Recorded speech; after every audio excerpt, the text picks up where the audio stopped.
नए साल के मौके पर जापान में भूकंप आया जिसमें मौत का आंकड़ा बढ़ चुका है। 30 मौत का आंकड़ा हो चुका है। 155 बार ये भूकंप आया है जो कि अपने आप में रिकॉर्ड है। और आपको मालूम है कि इसकी भविष्यवाणी पहले हो चुकी थी। बिल्कुल ठीक सुना आपने। नास्ट्रेडमस ने इसकी भविष्यवाणी की थी कि ये जो 2024 का साल है ये प्राकृतिक आपदाओं से भरा हुआ है और भी बहुत कुछ होने वाला है। चिंता ज्यादा बढ़ जाती है। अब आप बोलेंगे कि नास्ट्रेडमस की तो मौत हो चुकी है 16वीं शताब्दी में, फिर उसके बाद ये नास्ट्रेडमस कौन है? दरअसल ये ब्राजील के हैं जिनको मॉडर्न नास्ट्रेडमस भी कहा जाता है, यानी कि लिविंग नास्ट्रेडमस, और इनका नाम है एथोस सेलोन।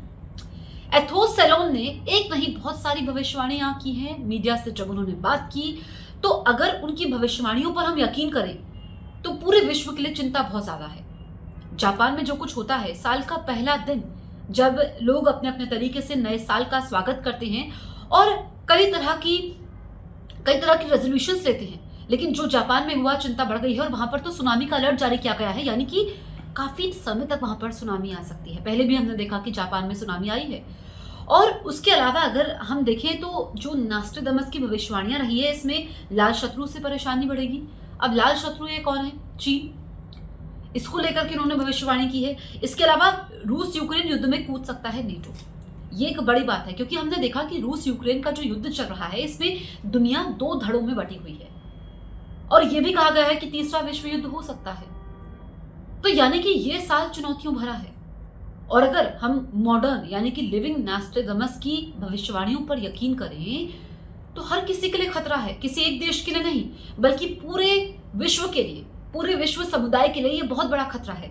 हालांकि जितनी भी उनकी भविष्यवाणियां हैं उसमें एक अच्छी भविष्यवाणी भी है जिसमें थोड़ी सी खुशी की बात है। भारत में होगी प्रगति। बिल्कुल सही सुना आपने। नास्ट्रेडमस ने भविष्यवाणी में साल 2024 में भारत में प्रगति होने की बात कही है और ये कहा कि भारत टाइगर है। सेलोन ने फिलीपींस, वियतनाम और चीन के कुछ इलाकों में तूफान बढ़ने की भविष्यवाणी की है। तो भारत को लेकर के तो अच्छी की है, लेकिन ये एक छोटा सा पार्ट है। हम प्रगति की तरफ आगे बढ़ रहे हैं, लेकिन जो जापान में होता है, हमने देखा कि कई सारी इमारतें वहां पर तबाह हो गई। जो पर्यटक स्थल थे वो पूरी तरीके से तबाह हो चुके हैं। अभी भी वहां पर रेस्क्यू ऑपरेशन जारी है ताकि अगर कोई आखिरी जिंदगी सांस ले रही है, कोई जिंदगी, किसी की सिसकियां चल रही है तो उसको बचाया जाए। लेकिन जो जापान से तस्वीरें आई हैं वो पूरी दुनिया के लिए रूह कपाने वाली हैं। ऊपर से नास्ट्रेडमस की भविष्यवाणी, उन्होंने ऐसा कहा था, वो हुआ है। चुनौतियां ज्यादा है।